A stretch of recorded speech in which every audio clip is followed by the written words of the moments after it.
Abantu ba Buganda bakunganidde ku kitebe ky'eggombolola y'Ennyenga mu Kyaggwe okwetaba ku mukolo gwa Buganda ogwa bulungi bwansi.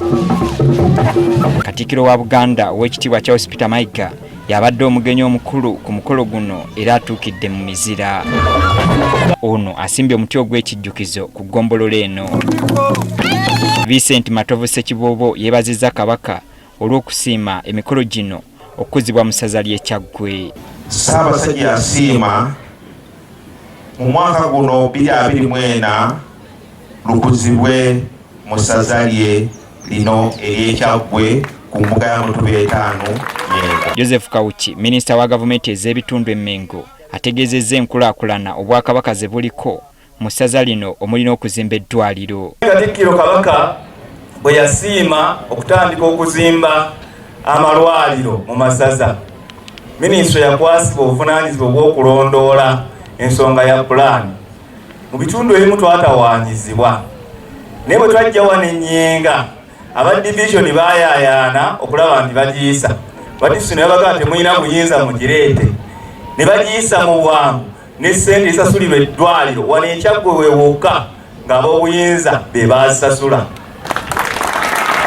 Mariam Mayanja Nassejje, minisita wa bulungi bwansi, alambuludde enteekateeka ya bulungi bwansi bw'etambudde. Twatandika n'okutongoza okwakolebwa gwe Kamalabyonna, okutongoza olukiiko ne wiikendi. Bwe twamala okutongoza olukiiko waaliwo emisomo egy'enjawulo nga Ssekiboobo bwe yagambye wano mu Nnyenga ne ku mbuga e Bulange.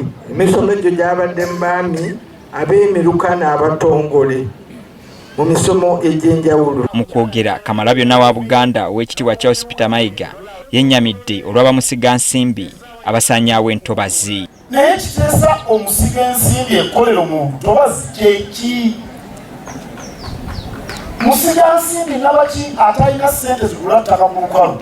Ono era asabye gavumenti okukendeeza ku bbeeyi y'amasannyalaze abantu basobole okugeeyambisa mu kufumba bave mu kukozesa amanda oba enku. Ekiseeza amasannyalaze ga Uganda bano kyeki? Kubanga abantu babamenya okutema emiti n'okufumbisa amanda, naye abantu emmere banaayambisi.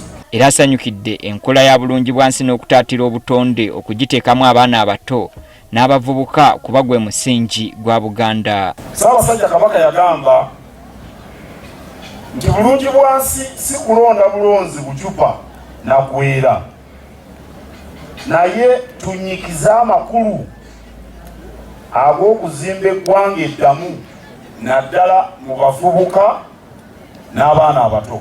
Ssentebe wa disitulikiti y'e Buyikwe, Jimmy Kanaabi, ategeezezza nga bwe bagenda okuluma n'ogw'engulu bwe kituuka ku mirimu gy'Obwakabaka. Era mu nkola ey'okulaba nga Federo Buganda yeddiza ebintu byayo nga disitulikiti y'e Buyikwe tuli mu nteekateeka okulaba nga tudduukirira omulango ogwo.